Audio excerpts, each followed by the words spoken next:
All right, so well, how's your roach issue?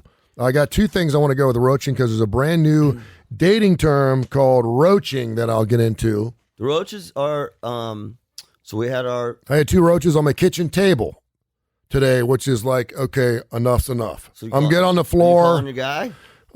No, but I burned one this morning. I got the lighter out, I burned it, and I left it in the middle of the kitchen floor. I tried to get my family to. No, we had a guy come out. Yeah. Threw tons of poison around the perimeter. And so now what we're noticing, and I've said this to Jules, now we got dead roaches. Mm-hmm. Or actually, they're not quite dead. You think they're dead? They're not. They're on their back. They're playing dead, yeah. They're on their back. They're alive and well, my friend. So now the good thing about that is that they're moving slower because they're on their back. Mm-hmm. That's kind of where we're at roaches. So volume is the same. Position and relative vulnerability has changed, and so now we can take care of them. And the rain's not helping. My daughter said it best. She gets it. She's like, first the roaches, then the spiders, then Halloween. I'm like, you're spot on. It happens every year. For some reason, around this time of the year, around the 1st September, you start seeing a lot more roaches. Nothing's really changed. It's still hotter than hell. There's water because they're not coming in to get water. Where are the roaches coming from? Maybe it is the moisture. Maybe they're coming out of the ground. I don't know. And then a couple weeks down the road, I hit spider webs. Dude, I had a spider web. I almost got caught up in this morning outside my front door. It hit me right in the face. Yep. And then it's Halloween. Does that freak you out? Or is it more of an irritant? We both live in pretty wooded areas. Yeah. And so I was working out back and I was running the spider webs. I was out there. My neighbors thought I was crazy. I was out there. It was Brian Regan. Hey! And I'm like, that is one of the funniest sort of human things, waving at the spider web that's caught in it. All right, so in Ireland they have an issue. You know, I firmly believe this, and it's been really quiet about the animal world. Well, because you know why? It's all the animals are hanging back. Yeah. I mean, I didn't say this, but animals hanging back because we've got hurricanes. Yeah. They wait. They sort of wait. I know we had the murder hornets. That brought up a little bit. The animal world is like, I'm telling you, everyone's sitting in a jungle fortress somewhere underneath the canopies right now, and they're all sitting down and they're all going, okay, who's next? Right. Who's going to attack next? We had the run of the elephants a few weeks ago, and we've had it all. And now at the end of August, Ireland's facing an invasion by a swarm of sexually aggressive, fist-sized spiders. These aren't just any sex-crazed fist-sized spiders. They can go from 0 to 60 in 1 second. What? Yeah, 1 second. 2020, 2021 just keeps getting better and better. According to experts, these 8-legged freaks are on the prowl for a mate somewhere between August, September, and October. So the Irish have been advised to keep your eyes peeled as well as your wits about you. The male house spider can grow to have a leg span of up to 9 inches. Yeah, in the mating season. And people in Ireland are being warned again this year to check their sheds, gardens, and warm spots in the corners of their homes for the creatures. Leading ecologist Dr. Chris Terrell says spiders can look imposing, can frighten people due to the way they move, and are rather alien-like, and we have no connection to them, and they're spot on. But he went on to say that spiders are more afraid of us than we are of them. It's interesting because I always think if something came up to me that was 7 times my size, it would scare the shit out of me. Yeah. You know, I would run too, particularly if just a swat with a newspaper or a fly swatter would knock me out. Yet we freak out. So they are more afraid. They know that these spiders play a very vital role in our culture, in our ecology, in our environment, and so they're asking not to kill them. These arachnids play.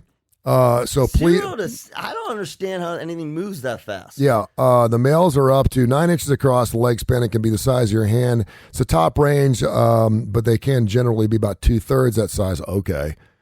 And normally they grow to be that size based on what they've eaten. They are not dangerous, but they can give you a nip. A nip? It's like a love bite? Dude. Like what's a nip? They have little fangs that they use to eat. But they're sex crazed. These things have been breeding and starting their lifespan in the spring. This time of the year, August, September, the male spiders have the urge to mate, still wandering and looking for females. When they find their mate, she lays eggs. The male dies. And I threw this out earlier in the show. Could you imagine? Like there's several, like the praying mantis. Like the male will attack the female, will mate with it, and if he stays on too long, she will decapitate him and eat him. Yes. So he's like, okay, I've had enough. Could you imagine if that happened to humans? There's a lot of animals and insects in our world that once they mate, they're done. Yeah. Right. Well, and the male dies. Yeah. Right. I mean, they mate. The male dies. The female may die after giving birth.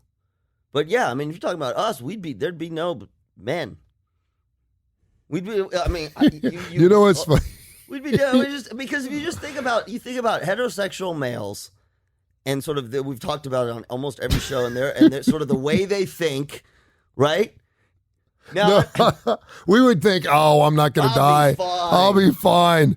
Could you imagine if you were told, listen, if you mate, you're going to die within a week, and you're like, right. Dude, how many guys would die thinking there's got to be a way around this? There's got to be a loophole. There's got to be a way I can figure out. If there was some genetic thing where a button went off, where the minute you impregnated her, you're dead, how many guys would still die?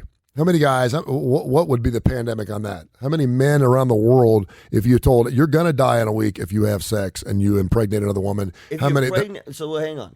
If you have sex, or if you have sex and you impregnate, or if it's let's just say if you have sex, you're automatically impregnating. Sex and impregnating is the same thing. Okay. And now, if you told guys they can have sex, but they don't make someone pregnant, you're going to have a lot of dudes taking that shot because obviously there's condoms, there's rubbers. Right. But if you have sex, you're going to die in a week. What would be the casualty rate? It would change. Because you have all the men who go, nah. I mean, look, I'm not going to go. Look at now. We're debating about what's effective for COVID, right? Yeah. So, and that's got nothing to do with sex. Yeah. So you can imagine the number of men who would doubt it. The internet would be full with theories. Oh, that's not true. And all it would take is some small number of men past the number where everybody could sort of rationalize and deny. Oh, well, they're a different age. They had underlying health conditions. I mean, it would go on and on and on until which time enough men died that men you'd have to double think it. Porn would go way up. I mean, that's just... it would go way up. It would go way up. I mean, I think that's it. Can you imagine? I mean... Dare I say it? Can you imagine in with what's going on right now, if the rate of ED, because they're talking about incorrectly, they're talking about that the vaccination causes fertility issues, right? Yep. Can you imagine if it was automatic? If you get COVID, you forever have ED. Yeah.